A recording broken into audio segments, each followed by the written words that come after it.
Bien, nuevamente, pues bienvenidos y buenas noches a esta tutoría sincrónica. Mencionarles que en este momento les estoy proyectando pantalla, solo me confirman cuando ya les aparezca visible. Ya está visible. Perfecto. También mencionarles que cuando yo estoy proyectando, por lo general no puedo visualizar si hay algún compañero que esté intentando ingresar a la sesión. Como ya dimos inicio a la sesión, porque ya pues nos pasamos un poco más de 10 minutos de la hora programada. Si algún compañero intenta ingresar, por favor me lo hacen saber mediante su micrófono. Me piden el espacio y pues para poder habilitarle el ingreso al compañero. Porque yo creo que a ustedes sí les aparece visible que alguien está intentando ingresar. Si están Bueno, de desde la acuerdo. aplicación, ¿verdad?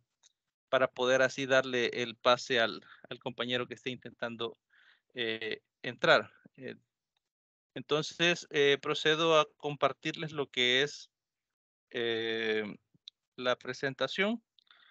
Quizás antes mencionarles, ¿no? Que ya está habilitado lo que es la, Segunda tarea. la segunda tarea. Ajá. Se habilitó lo que es el 14 de mayo y vence el 16 de junio. Esa tarea consiste en elaborar un portafolio digital similar a los que han diseñado, creo, en otras asignaturas durante el desarrollo de la carrera. Ese portafolio está orientado a la unidad 3 y a la unidad 4. Por eso la fecha de cierre es en la semana en la que cierra la unidad 4. Ahí ustedes pues, pueden encontrar las indicaciones y al final, pues por ahí está la rúbrica de evaluación. También mencionarles que como recomendación, ahí se les ha colocado que lo pueden hacer este, en la Wix, ¿no? Pero si ustedes conocen otra herramienta digital que ustedes dominen mejor o que se les facilite más o que a ustedes les guste más por las posibilidades que tiene, pues la pueden utilizar también. El hecho de recomendar la Wix, la Wix es que ya se ha utilizado, tengo entendido, en otras asignaturas. Entonces, creo que es una herramienta que ya saben manejar. Pero si ustedes prefieren otra, pues no hay ningún problema con que la utilicen. Solo recuerden de que deben de agregar el enlace y debe estar de forma, eh, digamos, virtual. Debe estar en línea el portafolio. No, por ejemplo, cargar un archivo en el cual esté el portafolio y que se descargue ese archivo, ¿no? Yo necesito que esté totalmente cargado en una plataforma de estas. No sé si hay alguna duda, si ya revisaron las indicaciones de la tarea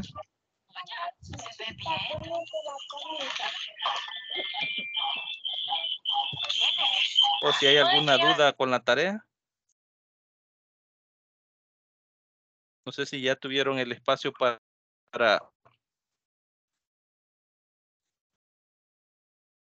para revisarla. Si tienen alguna pregunta sobre la tarea o si estamos claros en las indicaciones que se han cargado por ahí.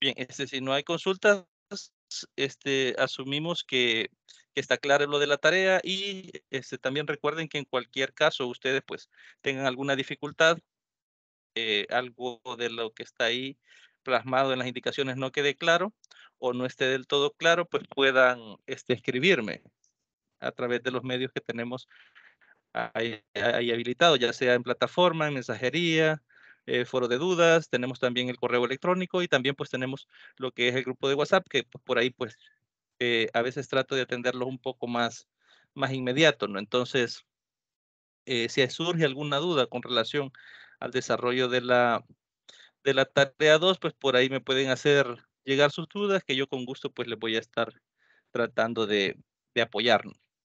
Dicho esto, y si no hay consultas sobre lo que es la tarea 2, vamos a iniciar a revisar el contenido pues, que teníamos previsto para esta sesión sincrónica. En ese caso, pues vamos a el que está en plataforma, por acá, en la unidad 3, les he cargado lo que es ese contenido. Y se van a dar cuenta que quizás es la naturaleza del razonamiento algebraico.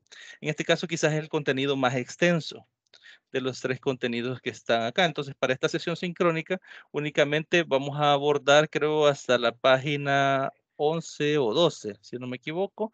Y en la sesión del próximo sábado, pues estaríamos abordando el resto del material junto con el contenido 3.3, que es bastante corto. Entonces, eso quedaría para el desarrollo de la siguiente semana. La parte del, más o menos la página 12 en adelante, del 3.2 y todo el contenido 3.3, que es un contenido bastante corto. Dicho esto, recuerden que al ser los contenidos un poco amplios, y algunos de ellos, pues en la presentación no se abarcan todos los elementos, digamos, importantes del contenido. Yo solo a veces extraigo aquellos que para mí, pues, me resultan interesantes, que vale la pena compartirlo con ustedes, ¿no? Entonces, pero a veces la lectura del material es bastante profunda. De hecho, en este contenido 3.2 se van a dar cuenta, si ya lo leyeron, que hay bastantes, digamos, investigaciones que tienen que ver con la naturaleza del razonamiento algebraico, que yo no he agregado acá, los elementos que los autores definen para entender completamente lo que se define como naturaleza del razonamiento algebraico, cuáles son las características que este tiene. Entonces, yo aquí he tomado a lo mucho, creo que 2 o 3 autores, y pues quedan por ahí otros aportes dentro del material que no se han tomado en cuenta. Entonces, esto como una especie de quizás recomendación de que vayamos, si no lo hemos leído, a revisarlo después el contenido completo, ¿no? Dicho esto, pues iniciamos con la presentación. Les había cancelado el compartir pantalla y se lo volví a proyectar porque tenía un problema acá con mi computadora. No sé si ya les cargó nuevamente. Si estoy proyectando lo que es la presentación, ahorita tendría que estarlo viendo ya en pantalla completa. Sí, licenciado. Perfecto. Bien, como saben, el contenido 3.2 es el contenido denominado naturaleza del razonamiento algebraico elemental. Por aquí aparece la fecha de ahora, que es 20 de mayo del 2023. Primero vamos a comenzar hasta cierto punto definiendo de forma un tanto abrupta lo que vamos a entender por álgebra. Y esa definición la vamos a tratar de formar a través de 2 ejemplos. Por eso acá nos habla nos habla de 2 soluciones, aritmética y algebraica, de tareas escolares, es decir, de tareas que nosotros o problemas que nosotros a veces utilizamos en los procesos de enseñanza-aprendizaje, ¿no? El primer ejemplo, en este caso, nos dice que un profesor expone a sus estudiantes el siguiente problema. Y dice acá, problema 1. Un estudiante recibió de sus padres una cierta cantidad de dinero para comer durante 40 días. Sin embargo, encontró un sitio donde pudo ahorrarse 4 euros por día en la comida, y de esta forma el presupuesto inicial le duró 60 días. Es decir, inicialmente, con el presupuesto que le dieron, que es la variable desconocida o el número desconocido, podía comer con ese presupuesto 40 días, y encontrando un lugar en el cual podía ahorrarse $4 diarios, al final le ajustó el mismo presupuesto para 60 días. Y el ejercicio pregunta cuánto dinero recibió. Es decir, esa variable de cuál era el monto total del presupuesto que tenía asignado pues el estudiante. Y nos da aquí 2 soluciones. Una solución provista por el estudiante A y otra solución provista por el estudiante B.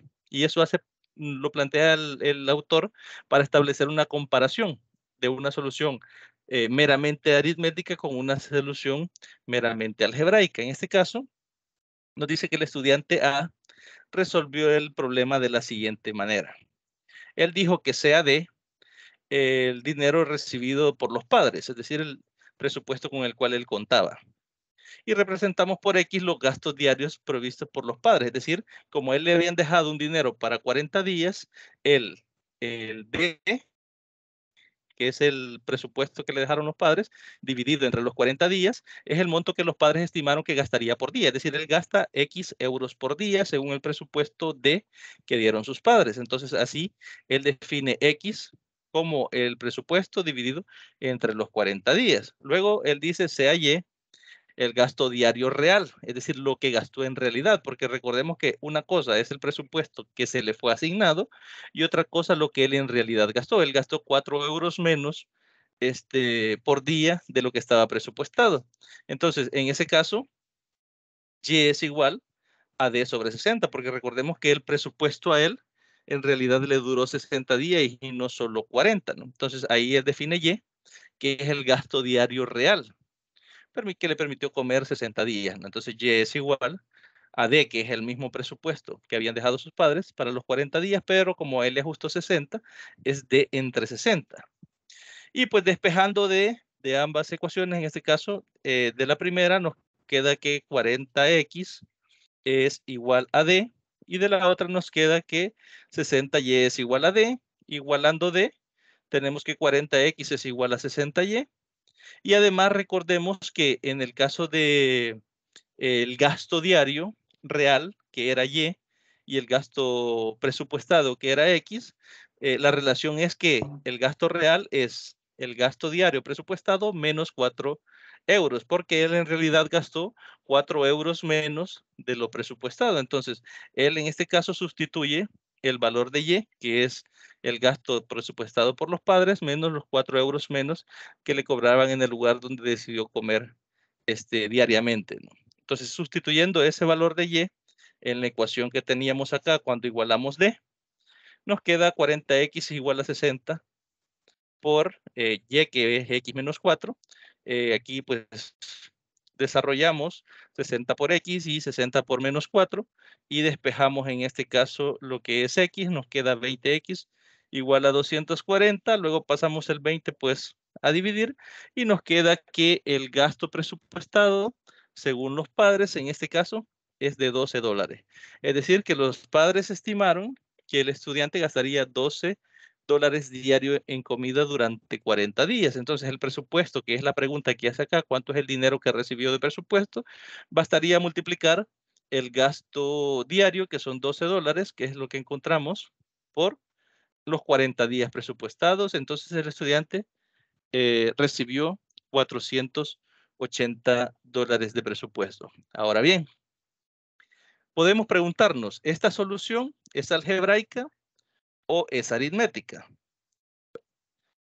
Entonces, podemos ver aquí que hay tratamiento de variables, hay operaciones aritméticas y estamos trabajando con sistemas de ecuaciones, ¿no? En el caso de poder despejar, en este caso de igualar D, pues estamos trabajando con variables desconocidas, porque no conocíamos en este caso cuánto era X, teníamos una expresión que determinaba quién era Y, hacemos una sustitución de Y en este caso, en la expresión donde estamos igualando el presupuesto, entonces ahí vemos que hay un tratamiento de variables. Entonces, el hecho de recibir ese tratamiento de variable parece obvio indicar que en este caso se trata de una solución de tipo algebraica, ¿no? Pero vamos a ver ahora la solución del segundo estudiante. Dice acá que el estudiante B lo resolvió de esta manera. El ahorro eran $4 por día durante 40 días del presupuesto, ¿no? Esto equivale a decir que él ahorró $4 por 40 días, que equivale a un ahorro de 160. Y ese 160 le duró para 20 días más, porque estaba previsto para 40 días, pero como le duró 60 con el ahorro de $4 diarios, quiere decir que esos 160 los gastó en esos 20 días. Entonces dividimos el 160 entre los 20 días de más que pudo durar con el mismo presupuesto y equivale que el estudiante estuvo gastando $8 al día, ¿no? Entonces, como en realidad fueron 60 días los que estuvo gastando $8 diario, multiplicamos 8 por 60 y nos da un presupuesto de 480.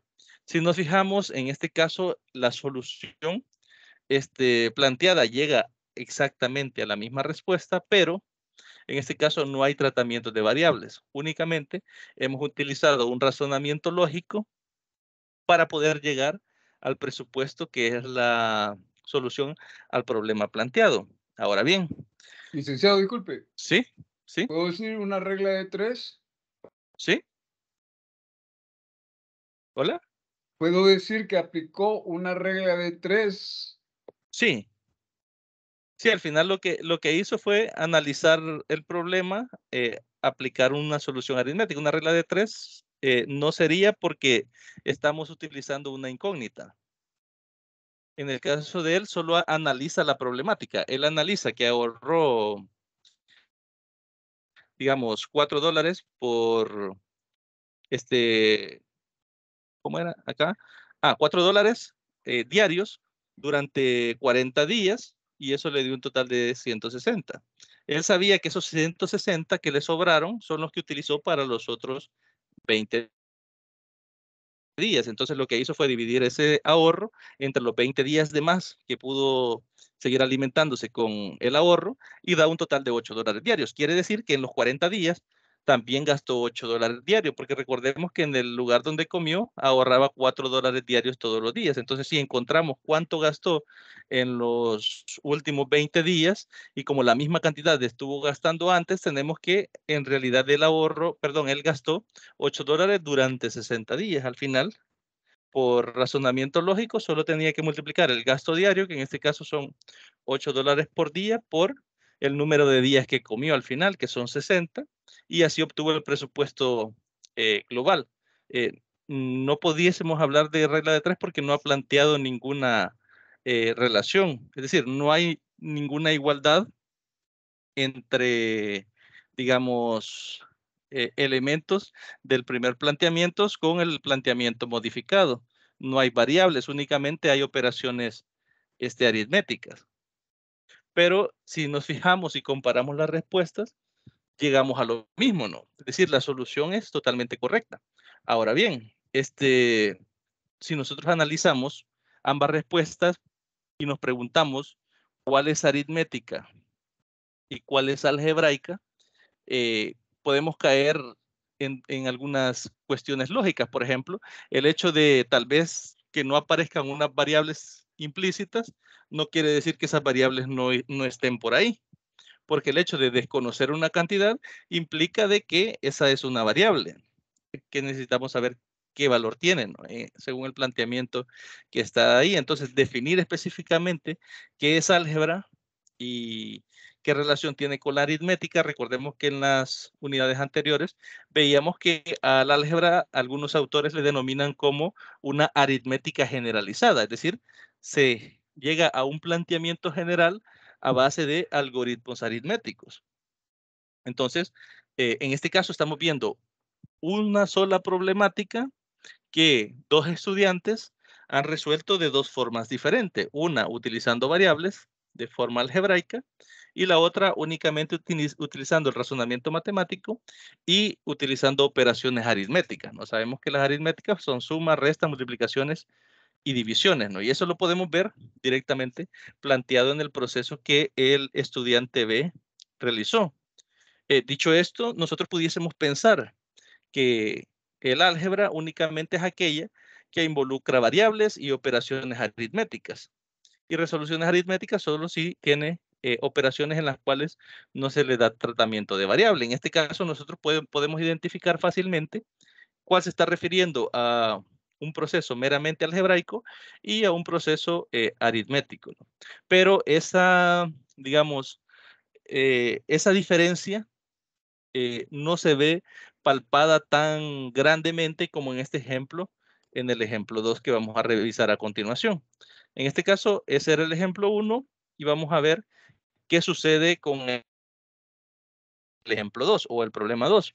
Nos dice acá este problema, dice que tres amigos, Pedro, Antonio y Pablo, no se ponen de acuerdo sobre sus edades o su edad. Pedro es más viejo que Pablo y Pablo es más joven que Antonio. Antonio a su vez es más viejo que Pedro y luego pregunta quién es el que tiene mayor edad y quién es el menor de los tres. Aquí nos dice de que el estudiante B, haciendo alusión a los dos estudiantes del ejemplo A, realizó el problema o lo razonó de la siguiente manera. Planteó que Antonio es mayor que Pedro, porque es lo que dice el enunciado, y Pedro a su vez es mayor que Pablo. Entonces, aplicando transitividad, él dice que en este caso Antonio también es mayor que Pablo, ¿no? En este caso ya tiene quién es el mayor, por eso concluye de que el mayor es Antonio. Ahora dice cómo Pablo es más joven que Pedro y Pedro es más joven que Antonio, entonces Pablo es el más joven. Y aquí nos hace una pregunta. Solo como solución aritmética aquella actividad matemática que involucra números concretos y operaciones, o podemos considerar operaciones aritméticas aquellas que también tienen tratamiento de variables. O sea, en sí eso es lo que el autor pretende que nosotros analicemos con relación a la solución que se ha dado del problema 2. También nos dice aquí que podemos solo considerar como solución algebraica aquella actividad matemática que involucra el uso de incógnitas, ecuaciones, símbolos literales y operaciones con dichos símbolos. Es decir, el hecho de utilizar operaciones aritméticas con variables desconocidas, ¿no? Como las realizadas por el estudiante A en el problema 1. Luego dice que el problema 2 y la solución dada por el estudiante B tiene una componente esencial de aritmética o algebraica. Nos lanza la pregunta. En realidad, el tratamiento que se dio es aritmético o es algebraico. Recordemos que ahí aplicó una propiedad transitiva, estableciendo relación de mayor entre dos elementos diferentes. Uno, Antonio mayor que Pedro, es una relación y Pedro mayor que Pablo era la otra relación para poder establecer quién era el mayor de los tres. Estaba buscando establecer esa relación hasta cierto punto mezclando dos operaciones, ¿no? O mejor dicho, dos inecuaciones, ¿no? Para poder llegar a un resultado. Pero ese tratamiento responde a elementos algebraicos, pero en realidad se está haciendo con operaciones aritméticas. Entonces, pregunta si es esencialmente aritmética o álgebra. En realidad, ¿qué podemos concluir de esto? Nos dice acá el autor que estas cuestiones no son triviales, sino tenemos en cuenta la abundante literatura existente donde se aborda la problemática. Y aquí nos da varios autores que abordan estas definiciones de qué es aritmético y qué es algebraico. Dice también que tampoco son intrascendentes desde el punto de vista educativo, ya que involucran diversas maneras de concebir la propia actividad matemática, así como sus enseñanzas y el aprendizaje en las escuelas. No sé si ustedes se han dado cuenta que uno de los mayores problemas que tenemos a veces cuando estamos enseñando álgebra es que los estudiantes dudan incluso de operaciones sencillas. Por ejemplo, a veces tenemos problemas en los cuales llegamos a respuestas como, por ejemplo, algún polinomio en el cual nos queda x cuadrado menos x cuadrado. Entonces nosotros le decimos al estudiante x cuadrado menos x cuadrado y no saben qué responder. Y estamos haciendo una operación sencilla, pero como lo estamos haciendo entre variables, ellos no asocian que el tratamiento de esas variables es de forma aritmético como que si estuviéramos hablando de números.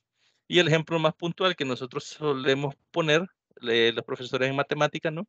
Es 3 menos 3, 0, 4 menos 4, 0, 5 menos 5, 0, x cuadrado menos x cuadrado, para que lleguen a la misma conclusión, que algo restándole eso mismo, pues el resultado es 0, ¿no? Porque en realidad las variables están representando por lo general o la mayoría de veces números reales.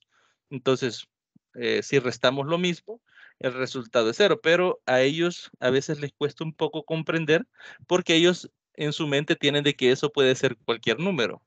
Pero a veces tenemos el problema de que piensan de que pueden ser dos números diferentes a la vez, que en el x cuadrado positivo sea un número, el x, y que en el x cuadrado negativo sea otro número. Entonces, pero a veces son problemas que surgen en la forma en que se han enseñado los conceptos desde su orden básico, ¿no? Entonces, aquí está haciendo alusión a eso, ¿no? Es decir, el hecho que involucra maneras de concebir la propia actividad matemática. Lo mismo ocurre con la división. Cuando nosotros a veces decimos simplificamos, tenemos a sobre a y decimos 1, aunque hayan otros factores, solo tachamos las letras y a veces el estudiante no comprende que en realidad al tachar las letras o simplificar lo que se está haciendo es una división en la cual da 1 y el 1 multiplicado por lo que queda, pues es igual a lo que queda, ¿no?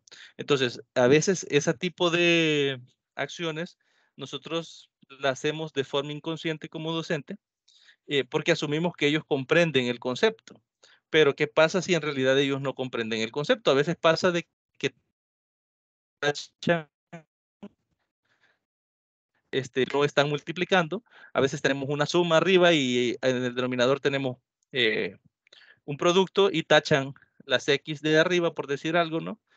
Una X que esté sumando arriba y la tachan con la del denominador. Eso es porque no se comprende claramente lo que es el concepto, ¿no? Para poder realizar la simplificación. Entonces, a veces nosotros no distinguimos o no hacemos que el estudiante distinga entre un tratamiento meramente algebraico con uno geométrico, porque las operaciones algebraicas están utilizadas dentro del, perdón, las operaciones aritméticas están utilizadas directamente dentro de las operaciones algebraicas, ¿no? El tratamiento de variables es similar, ¿no? Al tratamiento, en este caso, aritmético, ¿no?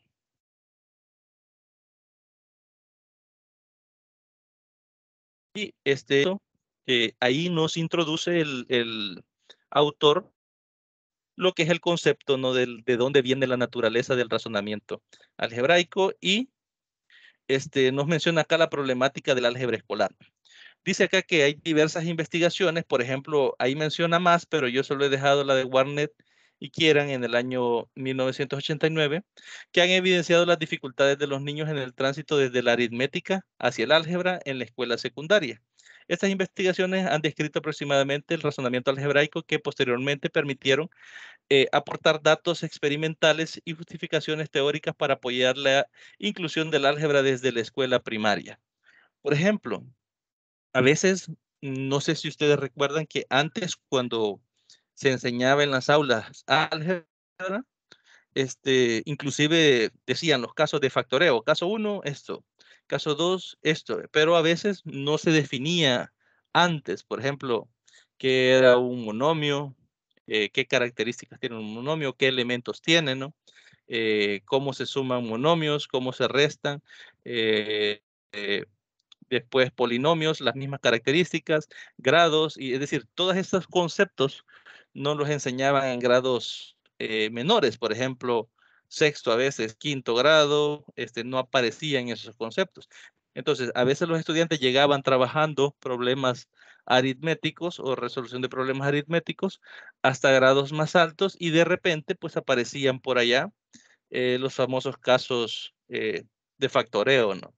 Entonces, eso dificultaba el aprendizaje porque no se tenía, digamos, una experiencia previa con el tratamiento de los conceptos. Entonces, estas investigaciones que menciona el autor por acá, hicieron énfasis en la necesidad de enseñarlo también, es decir, enseñar álgebra o tratamiento algebraico en grados más pequeños, ¿no? O en grados previos para así ir desarrollando el pensamiento algebraico desde grados, digamos, más pequeños y que no aparezca el álgebra de forma abrupta en un grado en específico, ¿no? Es lo primero que comienza mencionando el autor. Nos dice que también que por acá el autor Kieran en el año de 1989 a 1992 resalta que las dificultades de los estudiantes en secundaria en el tránsito de la aritmética al álgebra se centran en la necesidad de manipular letras y dotar a estas actividades de significado, lo que supone un cambio notable en las convenciones usadas en la aritmética y en el álgebra. Por ejemplo, uno de los problemas que nosotros podemos notar bastante evidentes es que el estudiante tiene una necesidad imperativa casi de darle un valor numérico a las variables. Eso sucede y es porque estamos acostumbrados o están acostumbrados a conocer el valor aritmético para poder desarrollar la operación. Por ejemplo, 2 más 3 es 5, ¿no? Entonces, conoce quién es 2, conoce quién es 3 y luego puede efectuar la operación porque conoce ambos valores. Pero usted le pone x más y igual a 5 y él está con la necesidad de saberlo. Es porque no, en su mente no hay un significado para esa operación si no se sabe quién es x y quién es y específicamente. Porque aritméticamente él tiene que saber quién es X, que en ese caso es 3, y quién es Y, que en ese caso es 2, para que nos dé 5, o pueden ser cualquier otro número, ¿no? De las combinaciones que nos den, en ese caso, el resultado de 5. Ahora bien, él casi siempre el estudiante trata de darle valores. Incluso nosotros cuando enseñemos álgebra, o si en sus prácticas ya han tenido la oportunidad de enseñar álgebra, se van a dar cuenta de que hay estudiantes que lo que hacen es que le dan valores. Es decir, para poder realizar la suma o la resta, aunque sean términos semejantes, él les da valores. Y, por ejemplo, dice x vale 3, entonces aquí x menos x es 3 menos 3, es da 0, entonces le pongo 0. Porque al menos yo en mi experiencia me he dado cuenta de que hay bastantes estudiantes que tienen esa necesidad de atribuirle valores específicos y para poder desarrollar lo que son los resultados, ¿no? Poder calcular los resultados. Entonces es una de las dificultades que a veces se encuentra, pero es por el mismo tratamiento y la confusión que existe entre el significado de sumar dos números y sumar dos variables que están representando valores numéricos, ¿no? También nos dice que el álgebra, entendida de una manera restrictiva como lenguaje simbólico y orientada básicamente a la resolución de ecuaciones y estudio de polinomios, aparece de manera abrupta en secundaria, sin continuidad con los temas de aritmética, medida y geometría tratados en primaria. ¿Qué es lo que mencionábamos? ¿No? Que a veces no existía o no hay esa base, esa inducción que vaya apareciendo poco a poco los elementos algebraicos para que no aparezca de repente y le genere al estudiante todos estos problemas de confusión y de significado, ¿no? Nos dice que en esta aproximación se atribuye las dificultades mostradas por los estudiantes o adolescentes sobre el álgebra en gran medida a las limitaciones de cómo se introduce la aritmética y de manera más general la matemática elemental en primaria. Eso lo establece el autor Carrajer en el año 2007 en la página 675. Otro elemento a considerar nos dice acá que el álgebra entendida desde una manera restrictiva como lenguaje simbólico, bueno, creo que esa es la misma. Aparece abrupta en secundaria, sí, esta es lo mismo.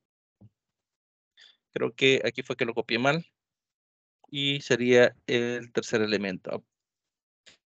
Nos dice que la inclusión del álgebra reclama una condición más amplia en el razonamiento algebraico elemental, entendiendo que dicho razonamiento se puede o se pone de manifiesto no solo en tareas relacionadas con la aritmética, la medida, la geometría o el análisis de los datos, sino que lo hace con diversos grados de algebrización. La presencia de los objetos y procesos reconocidos como algebraicos, es gradual y sistemática y es progresiva. Es decir, que la forma correcta en la que se debe de dar ese salto, ¿no? De lo que es operaciones meramente aritméticas a operaciones que incluyen elementos algebraicos, debería de darse de forma progresiva y paulatina, no de forma abrupta como se establecía en el primer elemento. Actualmente en nuestro país, con la metodología de SMATE, creo yo que ya comienza desde el quinto o cuarto grado. Yo he tenido la posibilidad de revisar estos libros quizás desde cuarto, quinto grado, y ya aparecen algunos conceptos que antes no aparecían. No sé si ustedes recordarán que nosotros cuando estudiamos matemática ya por del 2010 para abajo, nosotros no sabíamos qué era un teorema, no sabíamos qué era un lema, no sabíamos qué era una demostración, y nosotros únicamente aprendíamos matemática a través del seguimiento de algoritmos. Alguien era bueno en matemáticas y era capaz de seguir los algoritmos para dar solución a los problemas. Ahora no, ahora al menos en la metodología de SMATE, en los libros de SMATE, el hecho de realizar pruebas ya viene desde creo que cuarto, quinto grado. Por ejemplo, en quinto creo que el teorema de la suma de los ángulos internos de un triángulo es igual a 180. Creo que se hace esa demostración en cuarto grado, si no me equivoco, pero se hace de forma gráfica. Ponen a los niños a que dibujen un triángulo, pintan las esquinas de colores, las cortan las esquinas y de ahí las unen todas y queda un ángulo llano que es de 180 y esa es la demostración gráfica que hacen los niños en cuarto grado, pero ya entienden o se les comienza poco a poco a inducir el concepto de que hay, digamos en este caso, o una demostración que lleva un proceso de validación, ¿no? Para ellos, para que tenga significado, ¿no? Ya en octavo grado, pues ya aparecen definiciones como lema, teorema, eh, corolario. Creo que es bastante importante, ¿no? Que se vaya conociendo y se vaya definiendo qué es, ¿no? Y cuáles son las proposiciones, proposición lógica, demostración. Entonces son conceptos que ya no aparecen abruptamente en la enseñanza, en este caso, de matemática, ¿no? Por ejemplo, yo recuerdo que mi primera demostración fue cuando yo ingresé a la licenciatura en matemática. Yo entré y automáticamente comenzaron a hablarnos de demostraciones. Entonces, nuestra reacción puntual, pues, es de asombro o incluso a veces hasta nos asustamos, ¿no? Porque no es eso lo que uno a veces tiene en la mente cuando se mete a estudiar una carrera. Obviamente después, pues, eh, le haya el gusto, como decimos algunos, ¿no? A eso, pero hasta cierto sentido, digamos, introducen esos conceptos de forma abrupta. Lo mismo ocurre con el álgebra. En este caso, incluso el álgebra es utilizado para realizar muchas de las demostraciones, ¿no? La gran mayoría, pues, lleva razonamiento algebraico. Dicho esto, pues, podemos ver que hay, digamos, una gradualidad en la forma en que van apareciendo esos conceptos, o debería de existir esa gradualidad si no existen. Entonces, uno de los problemas atribuidos a por qué se dificulta tanto enseñar álgebra está en el hecho de la forma en que aparecen los conceptos, que aparecen la mayoría de forma abrupta o en la mayoría de casos, y eso, pues, dificulta más el entendimiento, pues, en los estudiantes. Luego pasamos pues acá al punto 3, que nos dice que la estructura categórica ocasionalmente exhibe incoherencias y solapamientos. Es decir, cuando se diseña una currícula, por ejemplo, a veces hay contenidos que son necesarios para aprender algún concepto particular que el estudiante no posee o que aprende posteriormente, o que a veces en los diferentes elementos de la currícula se traslapan unos con otros, ¿no? O se solapan, como dice por acá. Nos dice que el desglose del álgebra en generalización, resolución de problemas, modelización y funciones mezcla procesos de razonamiento no distintos. Por ejemplo, la generalización y la resolución de problemas tienen elementos en común con tópicos matemáticos, por ejemplo, como funciones o en el caso de la modelización. No sé si ustedes recuerdan cuando trabajaron en alguna asignatura, porque creo que esto lo ven en más de una de las asignaturas que ya cursaron o que cursaron a lo largo de la carrera, los procesos de modelización. En los procesos de modelización, nosotros a veces observamos la realidad. Luego que entendemos lo que está pasando en la realidad, nosotros buscamos elementos o conceptos matemáticos que puedan describir lo que está sucediendo en la realidad. Entonces, nosotros tratamos de ajustar esos conceptos matemáticos a la realidad que tratamos de solventar o de plantear un modelo para dar solución. Posteriormente, se resuelve el modelo planteado en términos matemáticos una vez modelizado y se lleva la solución a la realidad para ver si tiene sentido. Y si no tiene sentido, volvemos a todo el proceso de modelización. Entonces, durante todos estos procesos que estamos desarrollando, aparece siempre lo que es los elementos algebraicos, aparecen funciones, a veces dependiendo de la realidad que estamos tratando de modelar o de explicar, así aparecen los conceptos matemáticos que debemos de utilizar. Por ejemplo, si a usted le dicen, calcúleme, por ejemplo, la altura de ese muro, por decir algo, de ese edificio en particular, pues uno automáticamente asocia a lo que es un triángulo rectángulo, pensamos en Pitágoras, pensamos en medir la sombra, pensamos en medir el ángulo de inclinación, aparecen otros conceptos que nos pueden ayudar directamente, ¿no? Incluso si aplicamos Pitágoras, ahí pues ya estamos utilizando variables, que es el valor desconocido, y ya en ese caso ya le damos un tratamiento algebraico. Entonces, todos esos elementos están dentro de la modelización y a veces pues también están en otros elementos matemáticos. Por ejemplo, se puede crear funciones que expliquen elementos de la realidad y están traslapados lo que son esos elementos con la modelización. Esto lo establece el autor Bernard en el año 1996 y nos dice que puede ser entendido bien como tema matemático o un conjunto de procesos de razonamiento, ¿no? Lo establece Charter y Schulman en el año 2007 en la página 676. Luego acá nos habla de una nueva estructura. Nos dice que la estructura categórica ocasionalmente exhibe inconsistencias y solapamientos, que es lo que hablamos. Nos dice que, por ejemplo, el desglose del álgebra en generalización y resolución de problemas, bueno, creo que esto también lo copié, creo que es lo mismo. Por ejemplo, pues no. Y resolución de problemas, funciones, mezcla procesos de razonamiento no disjuntos, generalización y resolución de problemas, tópicos matemáticos, funciones, bueno, creo que sí, sí es lo mismo que podíamos ver. O un conjunto de procesos de razonamiento. Sí, en este caso es básicamente lo mismo. Nos dice luego que en definitiva se puede establecer un programa de investigación específico en 4 etapas. La primera etapa es la etapa del análisis previo, cuando una actividad se puede considerar que contiene un componente algebraico esencial. Es decir, preguntarnos cuándo el desarrollo de X actividad tiene o no un concepto algebraico esencial para su resolución. Después, la didáctica descriptiva.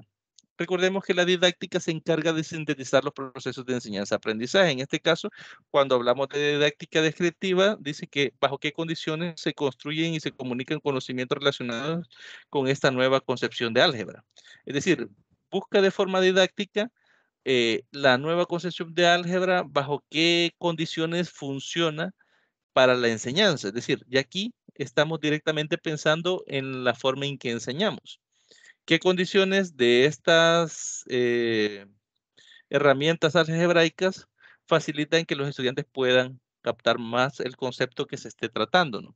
Luego, el elemento 3 nos dice que la didáctica es normativa, que dice qué condiciones requieren para la enseñanza-aprendizaje basada en la nueva concepción. Y 4, la formación de profesores. ¿Qué formación inicial y continua es necesaria para que maestros de primaria y profesores de secundaria puedan implementar la nueva visión del álgebra? Esos son los elementos que tendríamos que preguntarnos dependiendo cómo concebimos el álgebra y qué elementos de importancia tiene que tener para poderla enseñar y que ésta sintetice lo que son los procesos de enseñanza-aprendizaje según lo que es la didáctica que se esté aplicando. Por ejemplo, esto lo podemos ver reflejado en el uso de herramientas virtuales para lo que es la enseñanza, por ejemplo, de temas algebraicos, por ejemplo, sistemas de ecuaciones lineales, ¿no? Que es un tema directamente algebraico que puede ser tratado con elementos como, por ejemplo, con GeoGebra o otras plataformas gráficas que nos ayudan a visualizar mejor el concepto. Por ejemplo, no es lo mismo que un estudiante, didácticamente hablando, no es lo mismo que un estudiante desarrolle en su cuaderno un problema de forma algebraica, llegue a una solución. Por ejemplo, digamos que es un sistema de ecuaciones lineales. El estudiante solventa el sistema de ecuaciones lineales y encuentra el punto de intercepción, ¿no? Pero él no sabe qué es el punto de intercepción. Él lo que sabe es que ese punto coincide en ambas ecuaciones y da solución a ambas ecuaciones. Ahí termina su razonamiento matemático. Ahora bien, didácticamente sería interesante proveerle a él de qué significa encontrar la solución de un sistema de ecuaciones. En este caso, encontrar la solución, él sabe que es el intercepto de dos líneas rectas porque lo ve gráficamente. Él grafica una ecuación, por ejemplo, en GeoGebra, grafica la otra ecuación del sistema, con la herramienta de intercepción encuentra el punto de intercepción y ve que ese punto de intercepción coincide con el que él encontró con el tratamiento algebraico. Entonces, en ese caso, se le está dando un tratamiento didáctico que provee, en este caso, al estudiante de un entendimiento más profundo sobre lo que es el concepto, en este caso de solución de sistema de ecuaciones. Ya en su cabeza ya queda que la solución es el intercepto de ambas rectas, ¿no? Ahí, para ese desarrollo didáctico que yo les he planteado, tiene que haber un análisis previo, ¿no? ¿Qué actividades puedo considerar para poder llevar a cabo esa práctica? La didáctica, en este caso, describir cómo comunicativamente ayudaría a que comprenda mejor el concepto, que en este caso sería gráficamente. ¿Qué condiciones se necesitan? En este caso, pues tendríamos que tener computadoras, tendríamos que tener proyectores, es decir, hay una serie de condiciones necesarias para poderle dar el tratamiento didáctico. Entonces, al final tenemos qué formación debe tener el profesor. Primero, pues debe de manejar lo que es el equipo, manejar la herramienta y conocerla a profundidad para poder explicar los elementos necesarios para que los estudiantes también la puedan utilizar. Entonces, ahí estamos viendo que dependiendo de la forma en que nosotros concibimos lo que es el álgebra y el tratamiento del concepto que deseamos enseñar, debe de pasar por cada uno de esos elementos que se está definiendo en esta normativa, ¿no? Según las investigaciones que se han podido desarrollar, ¿no? Luego dice acá que como afirma Radford en el año 2000, en la página 238, necesitamos profundizar en nuestra propia comprensión de la naturaleza del pensamiento algebraico y de la manera en que se relaciona con la generalización. La elaboración de un modelo comprensivo puede ayudar a articular coherentemente el currículo matemático escolar con los distintos niveles escolares y facilitar el diseño de actividades instruccionales que favorezcan el seguimiento y la consolidación progresiva del razonamiento algebraico. En este caso, a veces nosotros como docentes fallamos en el caso en que no no cumplimos, digamos, a cabalidad lo que son los programas. A veces por tiempo, a veces por otras limitantes que se tienen según el lugar a donde nos estemos desempeñando. Incluso a veces ni seguimos las metodologías que se nos indican, porque al menos yo he tenido la experiencia de a veces ir a reuniones con docentes cuando he estado trabajando en, digamos, centros escolares o en bachilleratos, y a veces hay docentes que no se apegan en sí a lo que se les solicita, porque de hecho en el libro de ESMATE de segundo año, creo que al final de la unidad 2, si no estoy equivocado, si alguno lo tiene a la mano puede revisar, aparece la utilización de GeoGebra para validar todos los resultados que se han desarrollado en toda la unidad 2. Entonces, pero a veces hay docentes que por el desconocimiento de la herramienta o por alguna otra cuestión, pues personales de cada uno, no desarrollan estas lecciones o estas prácticas, ¿no? Eh, y pues se pierde ese elemento. Entonces, la labor a veces de quien diseña los currículum es tratarnos de facilitar esas actividades instruccionales que favorecen ese seguimiento. Creo que ustedes en alguna asignatura desarrollaron lo que son esas actividades instruccionales, ¿no? Que ahí ustedes saben que va el tiempo que se le va a dedicar, ahí van las actividades específicas que se van a desarrollar, en qué tiempo, con qué herramientas, cuál es el objetivo de cada una de esas actividades y aparece la serie de instrucciones que el estudiante debe de seguir para desarrollar la actividad. Entonces, eso a veces facilita la comprensión de los conceptos algebraicos, pero a veces esas actividades existen, como les estoy poniendo el caso de la unidad 2 del libro de GeoGebra, ¿no? Pero a veces el docente ve esas actividades y como sale de su zona de confort, que únicamente es el pizarrón, a veces el libro y los plumones, hay docentes que se la saltan, ¿no? Que no le dan mayor importancia, como no es un tema nuevo, sino que pasa de utilizar GeoGebra para resolver los problemas y poder verificar las soluciones que los estudiantes han obtenido, este, no lo dan, pasan a la siguiente unidad y queda ahí perdida esa herramienta. Entonces, a veces no basta con que teóricamente la currícula esté bien, sino que tendría que darse alguna especie de seguimiento a los docentes que se desarrollen esas actividades tal cual han sido plasmadas, ¿no? Porque si la actividad aparece programada ahí, pues en el libro, pues por algo está, ¿no? Los especialistas no colocan esas actividades solo porque sí, ¿no? Entonces, nosotros como docentes debemos de tener el tacto de poder eh, de llevar a cabo las actividades, ¿no? De poder apegarnos lo más posible a lo que es la currícula que se ha establecido. Pero en este caso los autores señalan eso, ¿no? El hecho de que existan esas actividades instruccionales diseñadas directamente para facilitar esos procesos o ese tratamiento didáctico de la forma en que entendemos, en este caso, el álgebra, ¿no?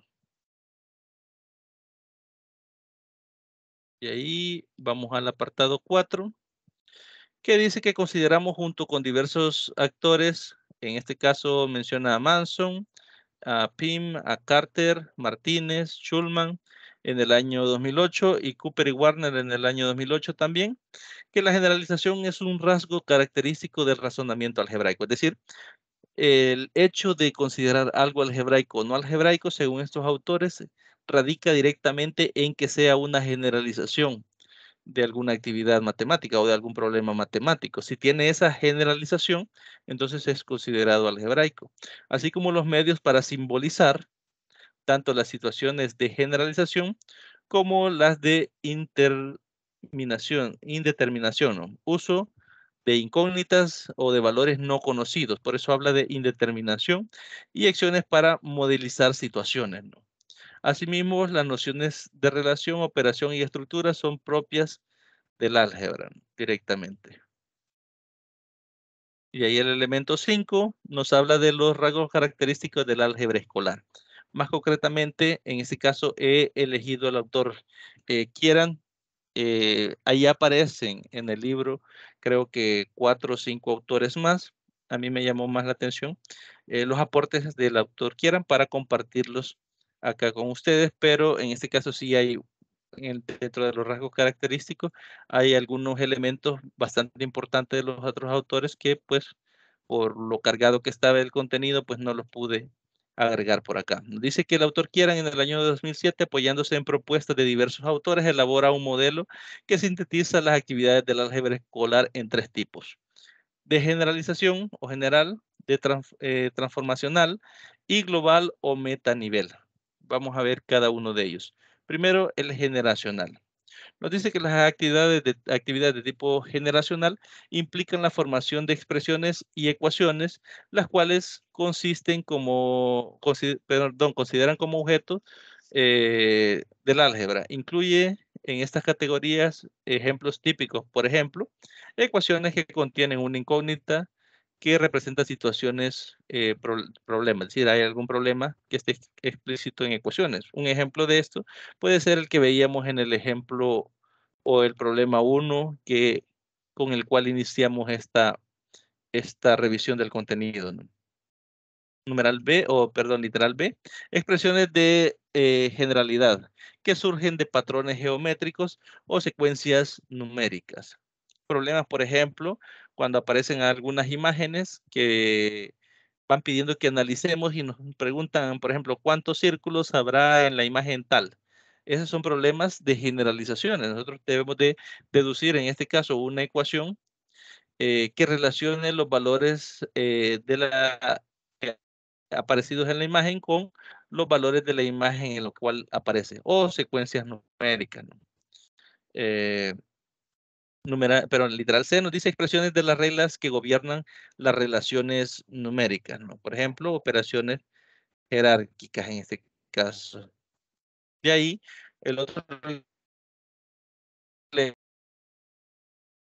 actividades de tipo transformacional o actividades basadas en reglas incluyen, por ejemplo, agrupar términos semejantes, factorizar, desarrollar, sustituir una expresión por otra, sumar y multiplicar expresiones polinómicas, resolver ecuaciones e inecuaciones, simplificar expresiones, sustituir valores numéricos en expresiones, trabajar con ecuaciones y expresiones equivalentes. En este caso, quizás de todos estos elementos que menciona acá, el que nosotros más podemos observar que genera bastantes dificultades en los estudiantes es el concepto de sustituir valores numéricos por letras, ¿no?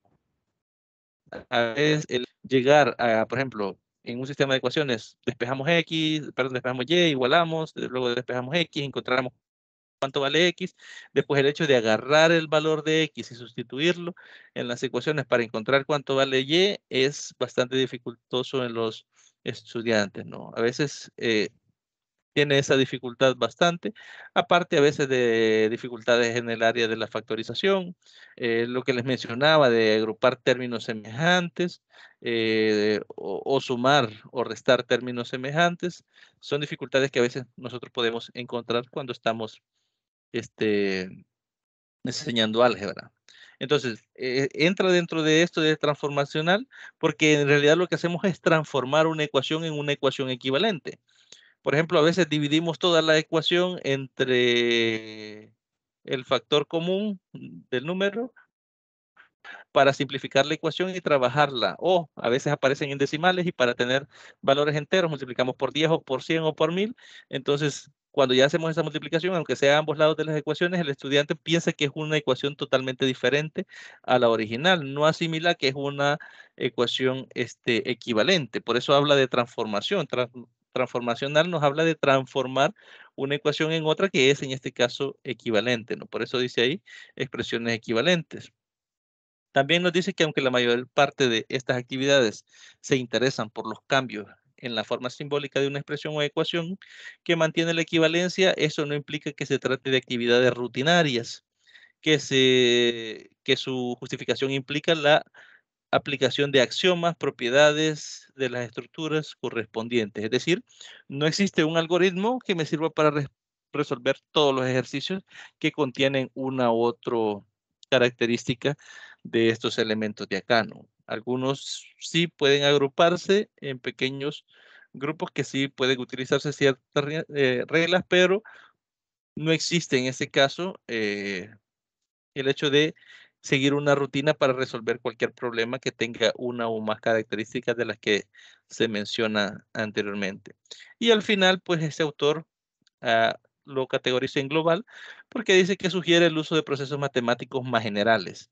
Las actividades para las que el álgebra se usa como una herramienta, pero que no son exclusivas del álgebra. En concreto, se incluye en esta categoría lo que son la resolución de problemas, la modelización, estudios de patrones generalizables, justificar y probar, es decir, demostrar, formular predicciones y conjeturas, estudiar el cambio de situaciones funcionales, buscar relaciones o estructuras, etcétera. Y nos dice que actividades que se pueden ciertamente realizar sin usar expresiones simbólico-literales algebraicas.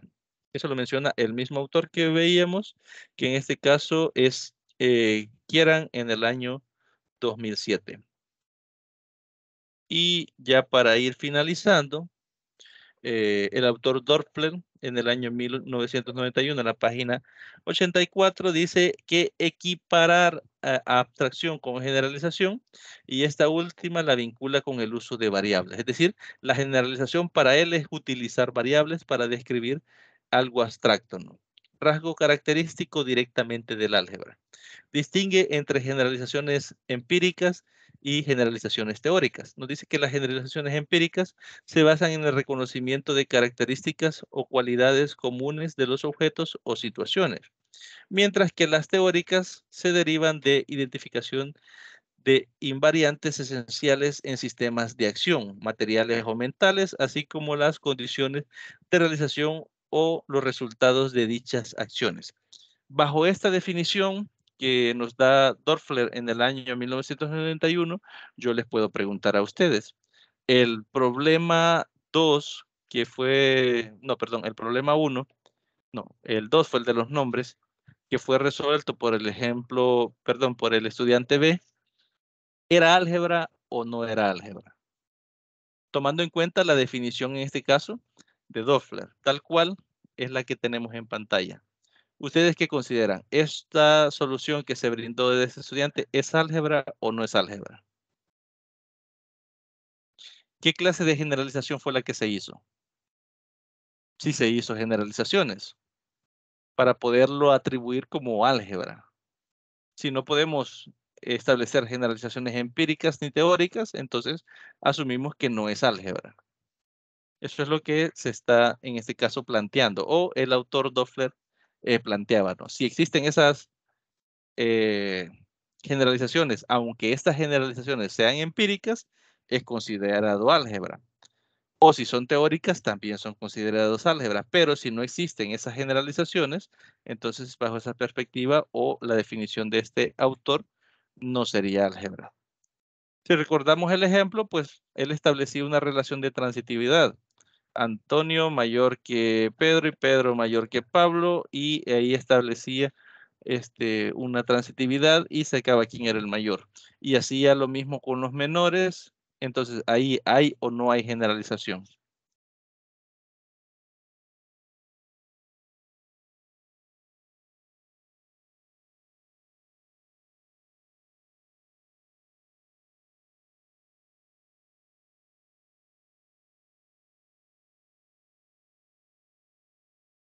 No sé si alguien desea participar, ya eso pues sería para ir finalizando con la sesión que teníamos para este día. Bajo este concepto, leyendo este concepto y recordando ese ejemplo, podemos atribuir que la forma en que se le trató la solución de ese ejemplo es o no es álgebra.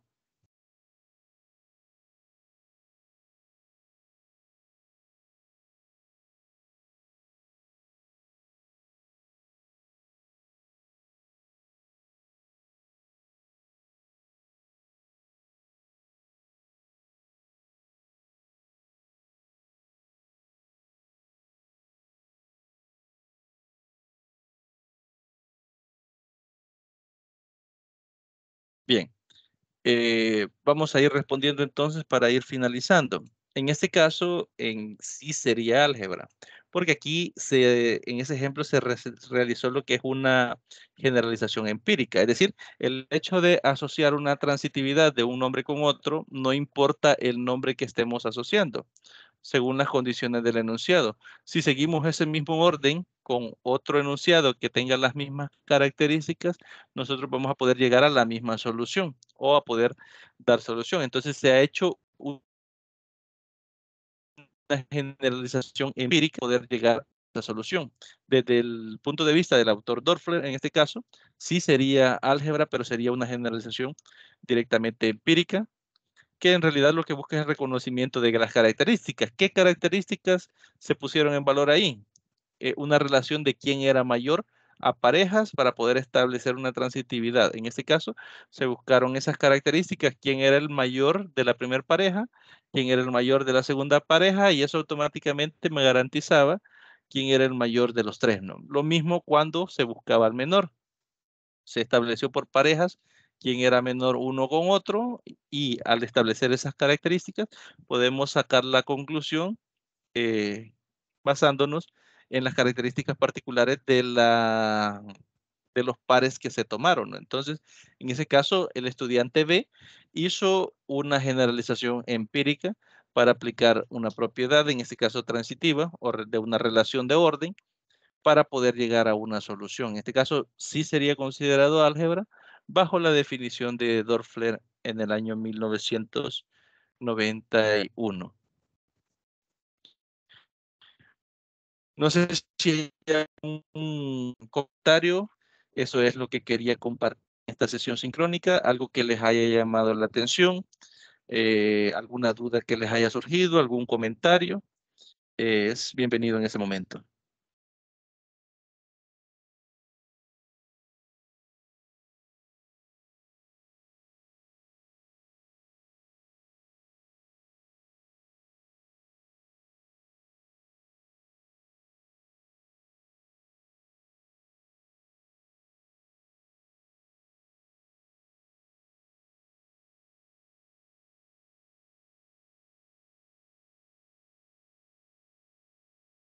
Bien, si no hay dudas ni comentarios, entonces nos quedaríamos hasta acá en esta sesión. Muchas gracias por haberse conectado. Recuerden que cualquier duda que surja de la lectura de los materiales o de la realización de la tarea, me pueden contactar para poderles apoyarnos en la medida de lo posible. Sin más que agregar, pues les deseo un feliz domingo y feliz fin de semana. Y pues muy buenas noches.